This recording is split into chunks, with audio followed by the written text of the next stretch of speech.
9 June যুক্তরাজ্যে যাচ্ছেন প্রধান উপদেষ্টা ডক্টর মোহাম্মদ ইউনূস। সফরকালে বাকিংহ্যাম প্যালেসে ব্রিটিশ রাজা তৃতীয় চার্লসের সঙ্গে দেখা করবেন তিনি। এ সময় প্রধান উপদেষ্টা রাজা চার্লসের হাত থেকে গ্রহণ করবেন king's Charles harmony award. Professor Yunus আপনারা জানেন 9 থেকে 13 তারিখ ইউকে ভিজিটে যাচ্ছেন।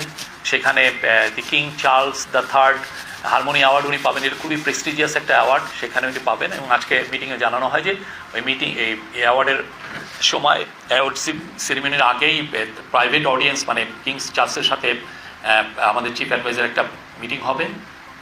আর এছাড়া অন্যান্য যেগুলো সরকারি যেগুলো মিটিং, যেগুলো ইম্পর্টেন্ট সিনিয়র অফিসিয়ালদের সাথে সেই মিটিংগুলো হবে। এটা আমরা বিস্তৃত আরও সামনে আমরা এই বিষয়গুলো জানাতে পারবো। সেই বিষয়ে অনেকগুলো বিষয়ই থাকবে। বাংলাদেশের থেকে আমরা যেগুলো ইম্পর্টেন্ট ইস্যু সবগুলোই তোলা হবে এই মিটিংগুলোতে। যে আমাদের প্রফেসর ইউনূসের সাথে এখানে দুইজন ইম্পর্টেন্ট মেম্বার এই ট্যুরে থাকবেন হচ্ছে সেন্ট্রাল ব্যাংকের গভর্নর আহসান মনসুর এবং অ্যান্টি করাপশন কমিশনের চেয়ারম্যান আব্দুল মোমেন। এছাড়া ব্রিটিশ প্রধানমন্ত্রী কিয়ার স্টারমারের সঙ্গে প্রধান উপদেষ্টার দ্বিপক্ষীয় বৈঠক হওয়ার কথা রয়েছে। তিনি যুক্তরাজ্যের নীতি গবেষণা প্রতিষ্ঠান চ্যাথাম হাউস আয়োজিত এক সংলাপে অংশ নেবেন।